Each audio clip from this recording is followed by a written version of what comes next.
Sorry it took me a little bit to record this video.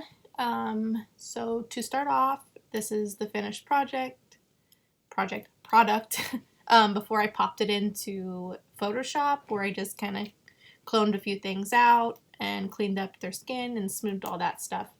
But all the magic happened in Lightroom. So I'm going to go ahead and reset. So this is straight out of camera, and going back up to small 01. I'm a small 01 girl. Almost all my photos are small 01.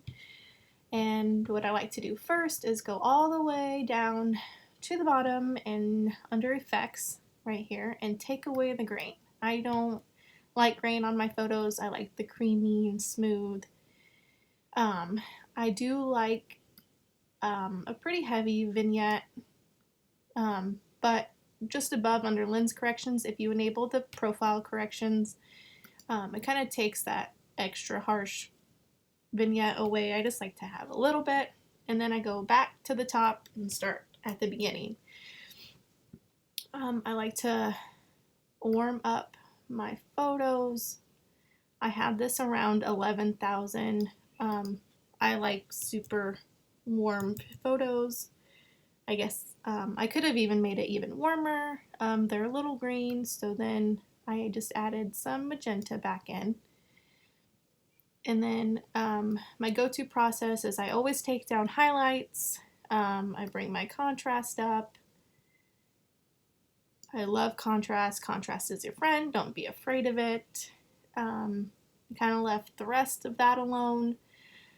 Sometimes I'll bring the shadows up, depending, but you'll see in a minute the magic is in actually the radial filter, which is my favorite. And then I like to dehaze and add contrast every time, so I actually did a pretty heavy dehazing, and I know it looks dark right now, but I'll show you in a second when I add that radial filter. And then bring that saturation up. I'll start with 15. I don't remember where I had it exactly from before. And here is the magic. So I have brushes that are not small, so I'm not going to use those. So I'll just go to exposure, and we'll do this. I put a huge filter over them, and I just wanted to do the filter over them because I really liked keeping the sand and the water darker, so I put it up to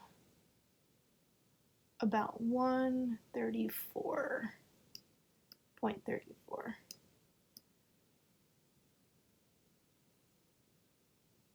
And I even I boosted the contrast a lot again. Like I said, contrast is my best friend, so I like heavy contrast. They were a little green, so I put that to 6, and I actually warmed them back up mostly for her skin, and I do go in and mellow out his skin a little bit with just a brush. I actually bumped up the shadows to 28. There we go. Oh, too much. And clarity, I bumped up to 9.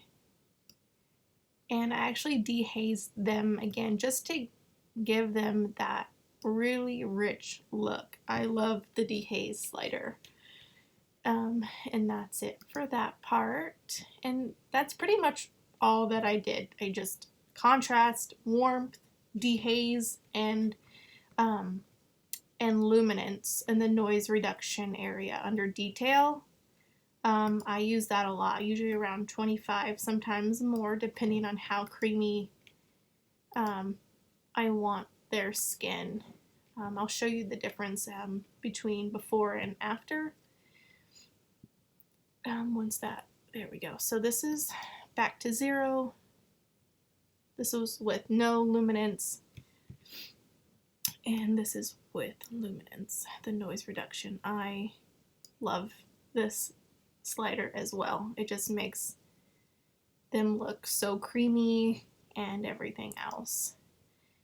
And then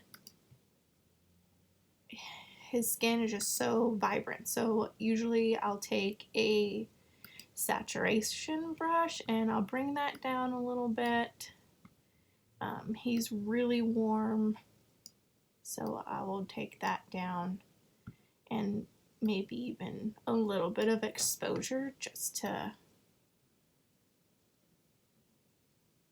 kind of soften his skin tone just a little bit. And I don't have to be too precise here.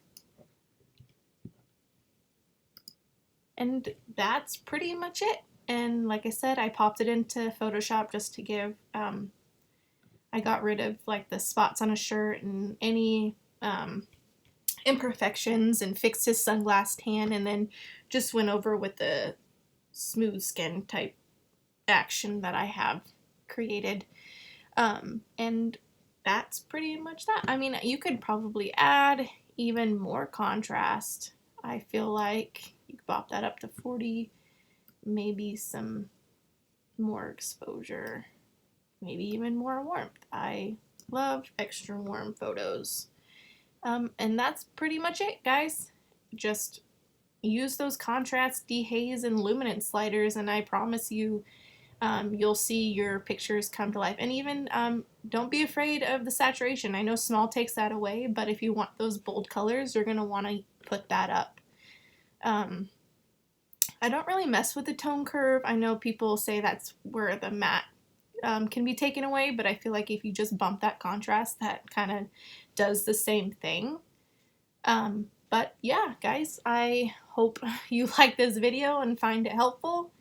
If you have any more questions, just let me know. Thanks.